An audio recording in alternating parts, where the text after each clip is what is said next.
fampiasa eto amin'ny brigade zany rehefa tonga amin'ny maraina ny miaramila dia manomboka ny atao hoe formation aloha formation zany misy fampianarana omeny médecin commandant de base Lazatina isa maraina zany hoe isaky miova ny ekipa zany dia tonga amin'ny formation alohany anaovana ny asa zany.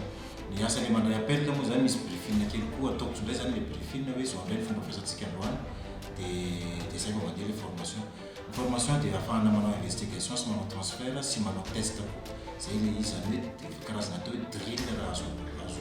tenena amin'ny teny bac zany fomba fitenena zay na efa natao le formation dia averina foana alohan'ny tombohan'ny asa isanandro. Ohatrany mahazatra zany isanandro dia isa maraina ohatra zao tsika alohany anombohantsika ny tontolo androntsika dia manao formation foantsika à titre de rappel zany mikasika an'ity Covid-19 c'est mission principale atsika eto amin'ny brigade d'intervention spéciale dia androany zany tsika dia resaka voalohany aloha amerina kely ampatsiahantsika hoe inona le atao hoe coronavirus avy eo tsika miresaka ny mission principale de brigade d'intervention spéciale dia avy eo tsika iresaka momba ny fampidirana équipement de protection individuelle dia ao anatin'izay rehefa mifarantsika iresaka kely mikasika ny gestion de déchets sy ny mikasika ny zay verina kely mikasika zay mission principale atsika eto zay zany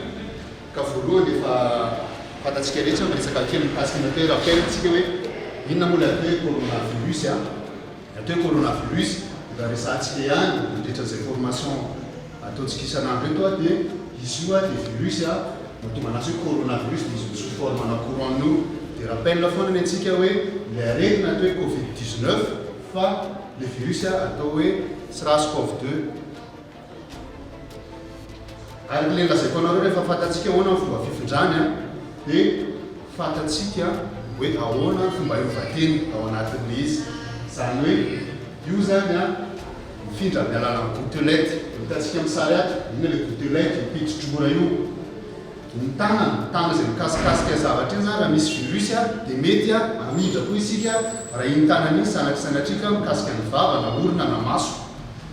zay zany mahatonga atsika hoe manao an'le protection mba afahantsika miaro atsika aloha voalohany indrindra